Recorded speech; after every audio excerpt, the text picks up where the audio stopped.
Hey everybody, it's your boy, Eduardo Jackson, CEO, founder, creator of the Cinema Draft game. Unbeknownst to you, this is take two. Started going and had some technical difficulties. Hopefully it will not arise again. Also, I apologize for those who missed on the actual podcast version of our last podcast. I believe it was 45.1. That actually has been stuck in processing in YouTube. Not sure what's going on there. You're able to actually watch the video, but you can't actually download it because it never finished processing. So that's their bad. Hopefully we'll not have this issue again. Took some precautions, so hopefully that won't happen. And also, let's just jump right into it. Oh, real quick, I did go see we already covered Detroit. Detroit was not the move. What are we looking at? What's the one I want to go see? Not Detroit. I did see, The Dark Tower. There we go. The Dark Tower, not good. Not good.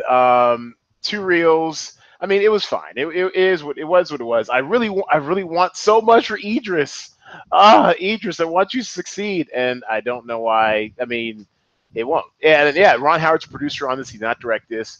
I mean, and they totally set this up for a whole universe or whatever. Not universe, but a whole sequel. It's not going to happen, or at least I highly doubt it's going to happen. But I mean, it was just okay. 2 out of 4 reels. All right, so we're moving on. So let's take a look at some call sheets. And the God of Cheese, he had a max cash. He won or tied to win all 5 of our contests this week. Congratulations, took home a whopping $118.50. Well done in a free-to-play game. And an inconvenient sequel. Did not do what we thought it was going to do. It did 961,000, which is by most standards pretty good. I mean, if you go by per screen average, it was probably in the top 5, top 10 in the week, so pretty good. But I thought it was going to do, high 1, low 2 millions, which would have given you 22 points. It really would have inflated the scores. Instead, it did not quite deliver. But because it was so cheap, it did not derail most call sheets that went with a max stack of 5 actors from an inconvenient sequel in it. And so he balanced. So the God of Cheese balanced that off with Regina Hall headlining Girls Trip. I think it's 3rd strong weekend. Headliner from Dunkirk and the headliner stack from The Dark Tower, which despite withering reviews, Dark Tower, I think it only did, 18% fresh. So that means it's rotten. And only 62% of people liked it. So yeah, not great reviews for The Dark Tower, but what are you going to do? It made 19 million to be the #1 movie this weekend at the box office. And then Valerian, Cara Delevingne headlining Valerian and The City of a Thousand Planets as his de rigueur limited release pick. Okay, and let's take a look at my god awful call. It wasn't bad. I mean, 8th spot would have cashed if I were eligible, so it wasn't terrible. But Detroit sank me, and I honestly wish I'd seen some sort of screening or had been in one of those cities that had it open early the previous weekend, so I would have gotten a good look at it. Because Detroit, like I mentioned, it's a tough hang. It's not. It's a fine movie. It's well shot and directed, but it's just well directed in spots, because I felt like it was 20 minutes too long. It's a bit of racism, torture porn. I was just kind of over it after a certain point in the middle. But compelling performances, really gritty, and I'm a sucker for historical fiction, and it's a piece of history that I believe everyone should at least experience one time. So Detroit, I had a headliner stack of Detroit. Totally cost me. Could have spent that money on Girls Trip. And quite honestly, if I'd spent this money on Girls Trip, I might have won, maybe. Or even if I replaced Detroit with, say, at least one Dark Tower and then another Girls Trip, I probably could have won the week. But anyways, that's neither here nor there. Hindsight's 2020. So I had headliner stack of Detroit, headliner stack of Dunkirk, the max stack of 5 actors from an inconvenient sequel, and Cara Delevingne from Valerian. So not a bad call sheet. Could be better. All right, so let's take a look at Michael Vellante, the runner-up. And he was close but no cigar because he had the max stack of Inconvenient Sequel, Cara Delevingne from Valerian. He had headliner stack from Dunkirk and one headliner from Dark Tower, and then Regina Hall from Girls Trip, and that seems to be the difference in his score. You had to have the headliner stack from the Dark Tower to win. Very, very close. He's only off by 2 points and some change. Smee, oh, excellent. 17 straight weeks. If I had air horn to go, air horn. Excellent with another stellar performance this week, third place. I mean, this guy is just, you know what, as Jalen Rose would say from his podcast, keep getting them checks, man. Keep getting them checks. Keep getting them cash outs. Excellent. He had a slightly unconventional call sheet. He, instead of going Inconvenient Sequel, he went with 1, 2, 3, a 4-pack, a brave 4-pack on Kidnap, because Kidnap looked to be like a hot mess, like, you know, just looks like it would be terrible at the box office. It surprised everyone. This sucker came in at $10 million on a god-awful looking movie. I mean, it looked terrible, but it was in 2,300 screens, 4,200 per screen average. I'm flabbergasted, but you know what? That's what makes this game so great, is that occasionally a movie can surprise you. I mean, and never underestimate the depths of North American tastes, because this movie looks horrible. It's been delayed for 3 years, but bless your heart, Halle Berry, you're able to pull it off. I mean, look, usually Halle Berry, I'm good. I'm nice. I'm there.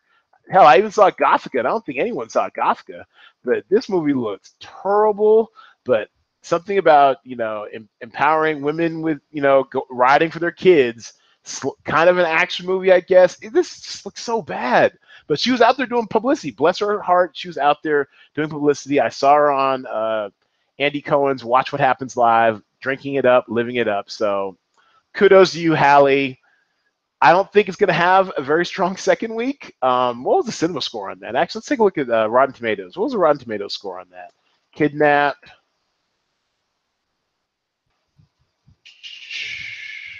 39% fresh, so that's rotten, and only 58% liked it, so that's pretty bad. Yeah, I would kind of stay away. I don't think we have enough data created on it or enough data in our game created on it to see like what second week scores are via tomato meters and audience score, but I would wager it is not looking bright with a 58% audience score going into its second weekend. Anyways, we'll get to that in a second. So anyways, he went in 4-pack on Kidnap, pretty tight. Regina Hall headlining Girls Trip, headliner stack from Dark Tower, smart, and a headliner from Dunkirk, and his mandatory platform release, Rooney Mara from Girls Trip, and Chris Pratt, and Gigi, Chris Pratt, Anna Faris, both Western Washington denizens. I'm from Seattle. If they can't make love work, I don't know who can. Sorry, it's not Chris Pratt. Chris Pine from Wonder Woman. Here's Chris Pine. There you go. He looks familiar, doesn't he? Chris Pine from Wonder Woman. There you go. And so, yeah, so very solid call sheet and a contrarian call sheet. I like it. Excellent. Zigging where others were zagging. I mean, Kidnap, that was a brilliant maneuver because I did not see that coming. Smee, number 4, 145.16 points. He had the max stack of Inconvenient Sequel. Ansel Elgort, headlining Baby Driver for a limited release. And a 4-pack of Dunkirk. Very bold. Kind of like it, only 100 left on the table. And it just happened to be that Dark Tower had performed better than we thought. If he had actually gone for a cheaper limited release and squeezed in a headliner stack of Dark Tower, he might have won. But I like it. Nice looking call sheet right there. Sorry if I'm going a little fast, y'all. I am starving, so we're gonna keep this on speed. The Roan, fifth place. Way to go, buddy. OG from the spreadsheet days. Playing this game for about 2 years now. Appreciate the support. The Roan. He had Cara Delevingne, Valerian, headliner. Headliner stack of Dunkirk, Tom Hardy and Cillian Murphy. 3-pack of Girls Trip. I like it. And he went with headliner stack from Kidnap. Very smart. Zigging where we were zagging. And then Larry the Cable Guy from Cars 3. Well done. You know what? Actually, now I think about it, you know what? I'm calling you out. If you listen to this, I'm calling you. We got to get you on the podcast. You are OG. You've been playing just about every week. Even though you're a new father and everything, I love it. Appreciate the support. We got to get you on the podcast. I'm going to hit you up privately. I'm going to slide in your DMs. Let's get you on the podcast. You're my boy. You've been doing it since the spreadsheet days. Really appreciate the support, even through the twists and turns in management over here. I appreciate the support. You're my boy. Yeah, well, we got to get you on an hour-long podcast. So very good-looking call sheet and active in the group chat. Might I remind you guys, the group chat is where it's at. Go to our Facebook page, facebook.com/notes/cinemadraft. You can check out. You can join our group chat. Really easy to join, and we're always tweeting it, talking about it throughout the week. So definitely check our social media for a way to join the group chat. Because I'm telling you, look at it. Of the top 5, 1, 2, 3, 4, the top 5 dominated by the group chat. 4 of the 5 are in the group chat, and I think Excellent might even. I don't think is Excellent in the group chat. He might be in the group chat. Anyways, definitely check us out in the group chat. We're always talking strategy, 7 days a week, side bets galore, and it's just a fun place to hang out. Bethany Vellante, runner-up. She's also in the group chat. She got 6th. We've seen my sorry call sheet. And let's check out the draft mom. No, you know what? Actually, let's do Cornell Westside. Squeaks into the money because I'm ineligible. Also, we'll have him on the tripod tonight. We'll have him feeling good about himself. So he had, look at him with the Emoji Movie. Go ahead. He also avoided Inconvenient Sequel, and he went with the Emoji Movie headliner stack of Rooney Mara, Casey Affleck, and A Ghost Story. Cillian Murphy from Dunkirk. Headliner stack from the Dark Tower. Oh, look at here. Headliner from Wolf Warrior, which flew under the radar. Wolf Warrior 2, sorry. Flew under the radar. Frank Grillo. Or is it Grillo? I think Frank Grillo. 7.14 points. That quietly performed. One of our 3 Fs from Asia.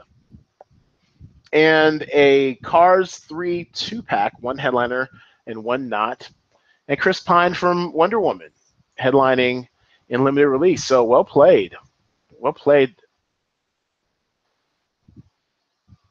Cornell Westside. And so let's take a quick look at what we got going on this week. Oh, actually, this is last weekend. Pardon me. Let me drag over the new talent pool. There we go. And we got some happenings here. We got Despicable Me dropping down from platform to limited. We've got 1, 2, 3, 4, 5 new entries, 6 new entries this week. I can't keep up with all the foreign films that come in under the radar, but Job Harry Met Sejal came out of nowhere. And I would say I'm embarrassed. I can't keep up with everything, but I'm mad I missed out on this. This would have been great. 1.28 million in its opening weekend on 280 screens. It's 4,500 a screen, almost 4,600 a screen. That would have been good for over 12 points, nearly 13 points in platform release. So we're rolling them out this week. Job Harry Met Sejal. It's pretty big in India, from what I understand. The pricing on that is going to be probably even underpriced now I think about it, because, yeah, here we go. Starting at 5,000, going to 5,300. This might be a really good value play. Even if it loses 50%, it's still hitting 600, 700,000 in second weekend. Might even expand to a few more theaters. Job Harry Met Sejal. Might want to check it out. See, I have it here on 30 screens. I was wrong. That's actually should be 280 screens. Here we go. And I'm expecting it might add maybe another 20 screens, so put it up for 300 screens. There we go. Very sharp. What else to look out for? Annabelle is leading the race in opening this weekend. I don't know how. I mean, people love horror, and horror does do well in its first 2 weekends. So if there were a time to pick up on this, it would be now. Opening weekend, trading at 32.98 on Hollywood Stock Exchange, which translates to $1 per million. So 32-ish million. I mean, is it really hot in these streets? I don't know. I always like to see what box office forecast going to predict, but they don't come out till Wednesday with their projections. So, well, you know what? Let's take a look at this other one. There's another one called Box Office Report. They come out with projections of their own as well. It might be too early, though. Yeah, it's too early for weekend predictions from them. How'd they do last weekend? Last weekend, oh yeah, they totally overestimated Dark Tower. They got Detroit right on. Everything else is pretty much in line, but they totally overestimated Dark Tower. So we'll just keep an eye on them. They might be a nice check and balance to our personal hegemony of Box Office Pro. Okay, and what else is interesting this week? Nut Job 2, Nutty by Nature, does not seem to be tracking very well with HSX. Once Upon a Time, coming out on 47 screens from our friends over there at Wellgo USA. That's a Chinese or Asian language distributor. This might be, I think this is a Chinese film. I think they're a Chinese distributor. Let's keep our eye out on this. If you're punting, you could do worse. What sucks is that we don't have a lot of great analytics at this stage of our game for how these type of films perform. But check out, oh yeah, here's group chat. Check us out. All the ballers are in there, except Excellent. Somehow Excellent keeps. I don't think Excellent's part of our group, but he keeps getting them points. Yeah, so I don't. So going back to that, Once Upon a Time. We'll just look this up real quick on IMDb. Close. Once Upon a Time. Ooh, here we go. Once Upon a Time. Show us. Here we go. 2017. It is Chinese, I believe. Yep. So we don't have a lot of metrics go behind on this. Maybe we could go to Box Office Mojo. You can look it up there. This is what I like to call the Jay Devlin special. He's really good at doing the deep dives on research and this type of stuff. So foreign, yeah, it's just there's not much to go on here. So I don't know. It might be a decent punt if you're really just trying to save salary and you want to take a shot. You could do worse. It's only 5,000 up to 5,300 to start. But like I said, and then also Wind River. Keep your eye out on that. Ooh, keep your eye out for that. There we go. That makes more sense.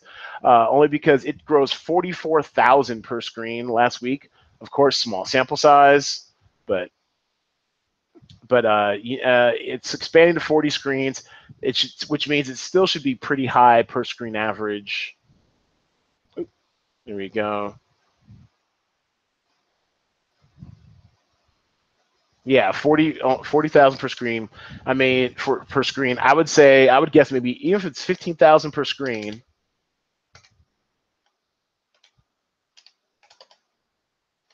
Oh, here we go. There we go. It's 50,000. Sorry, not 50. Sorry, 15,000 per screen times 40, and you're looking at 600,000. So it might be some cheap relief, good value source of points. I'll go over all of it during the shot list portion of the hour long, which we're recording tonight, which will be put up 6:30 Pacific time tomorrow morning with the tripod. Thanks everybody for listening. Sorry for slightly incoherent. I'm starving. Better get off this damn thing. Gonna go get something to eat. Thanks everybody for listening and watching. Subscribe. Tell everybody. Send your friends to cinemadraft.co. That is cinemadraft.co. And until next time, or should I say tomorrow morning-ish, why don't you all go see a movie or something?